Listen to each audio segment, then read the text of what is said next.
The project is all about peatland restoration. The peatlands in the southwest are degrading, and our project is about restoring those. Behind all of this is a massive amount of goodwill, funding and involvement that comes from a lot of other partners, stakeholders. We need all these people involved in the project, because if we don't have that united voice, things won't happen.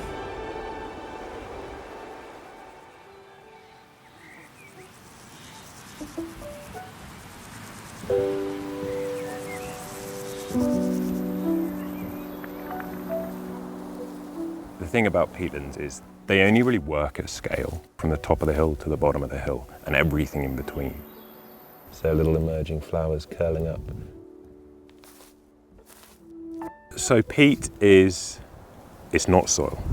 First thing to put out there, peat is composed very high levels of organic matter. And what I mean by that is, we're in a landscape with a lot of organic material in it. Lots of leaves, lots of flowers, lots of bits of growing stuff.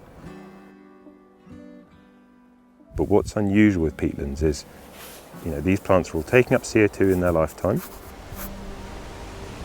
The leaves are then falling down as the plants grow and die.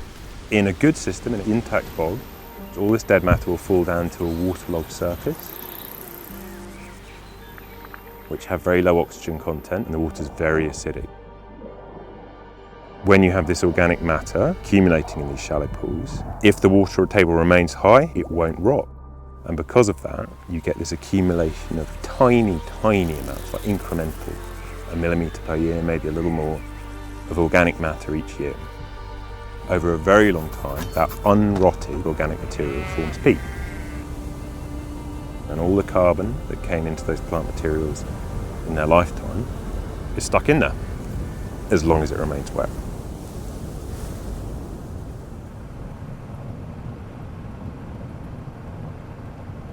In the UK, peatlands store around 3.2 billion tonnes of carbon, but we know they're degrading, and that carbon store is being lost.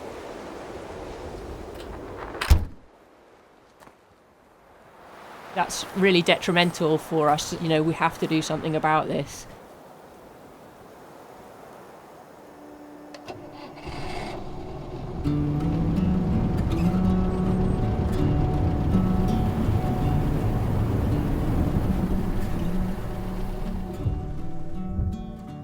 It's estimated that 80% of the UK's peatlands are damaged, and that damage has come about through human activities over hundreds and hundreds of years.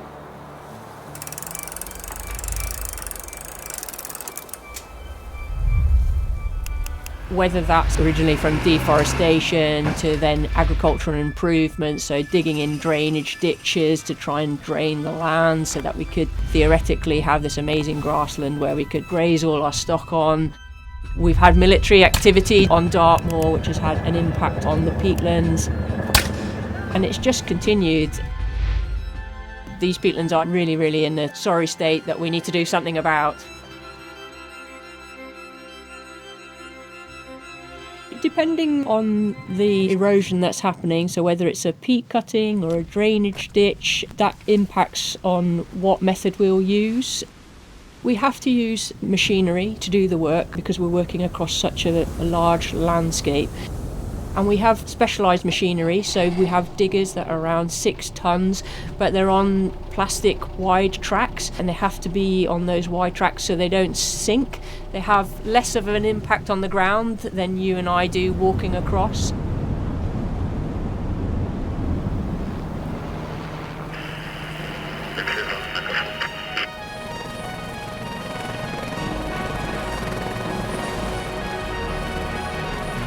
We are currently up at Great Nuts Head at the top of the River Plym.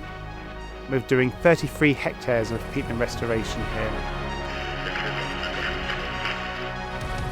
A mixture of different techniques we've been using, so timber blocks and peat blocks. But today what's quite exciting is we're using a helicopter.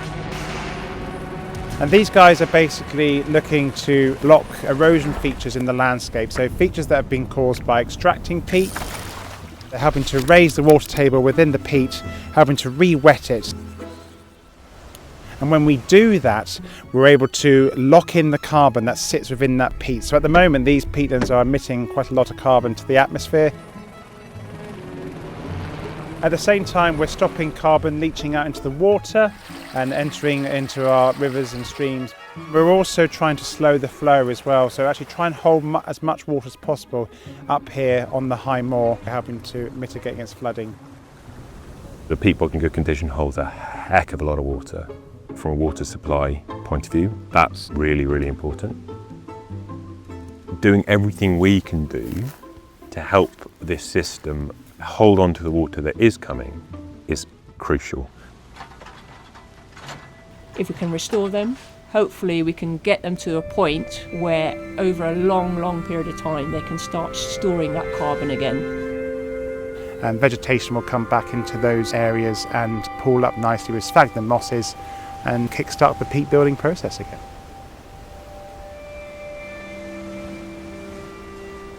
There's this key plant, the sphagnum moss. This is this little star-like moss which grows in carpets in the bog here. When they start colonising like this, it's just magic. It's just so cool. It's what people tend to call an ecosystem engineer. It changes the ecosystem to help it and also generates the conditions under which peat can form. This is the key driver in peatland restoration for a couple of reasons. So A, it stores huge amounts of water, so it keeps it wet. As well as storing huge amounts of water, it also actively acidifies that water, but it also means that things won't rot. Both of these things creates the perfect conditions for peat to form. And in a healthy bog, it will characterise the system. It will be a carpet of moss. But as soon as you get damage, so once the water table drops, as well as releasing the carbon from the peat, it also makes it really difficult for the sphagnum to survive. So a really big driver for us in doing restoration work is re-wetting that peat and providing the conditions for the sphagnum to return, because they all rely on each other.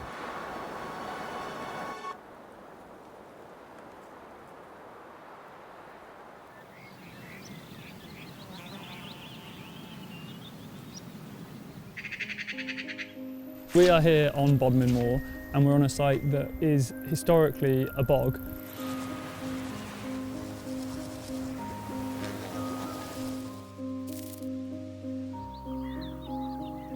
And at some point in the past, this plantation's been planted here.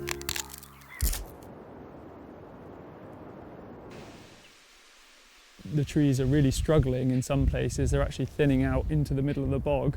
This mixture of a conifer plantation, which requires very dry conditions, is not compatible with a bog.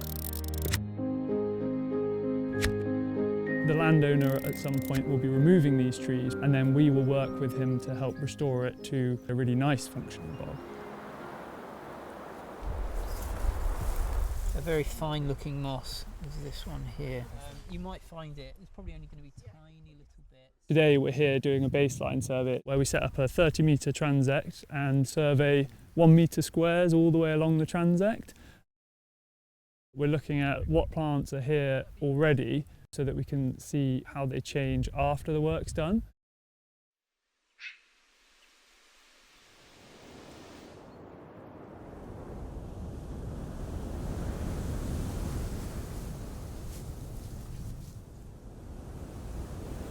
They're just in there somewhere? Yeah, you can just see its head.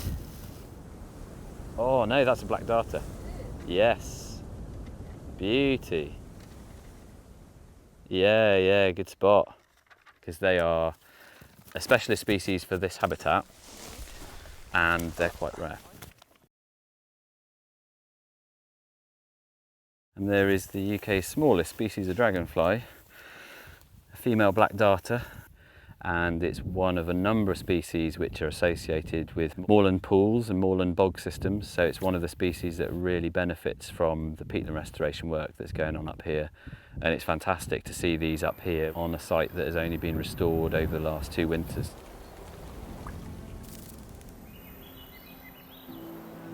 The monitoring side of the project is really important. It helps to inform the impact that we're having on the landscape.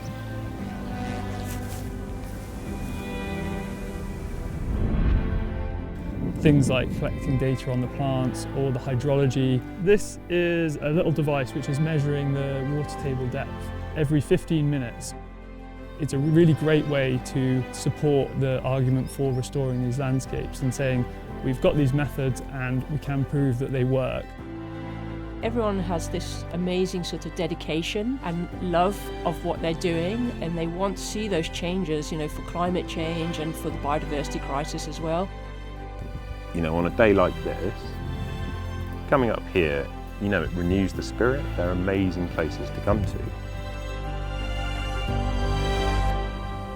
There has to be that kickstart of restoration intervention. That's really what we're about, is providing those initial steps, those ingredients to bring function back to these somewhat broken landscapes. It's the work of several lifetimes, it really is, and that is intimidating. And it's a challenge, but it's extraordinarily exciting. The hope is the bog slowly starts to support itself.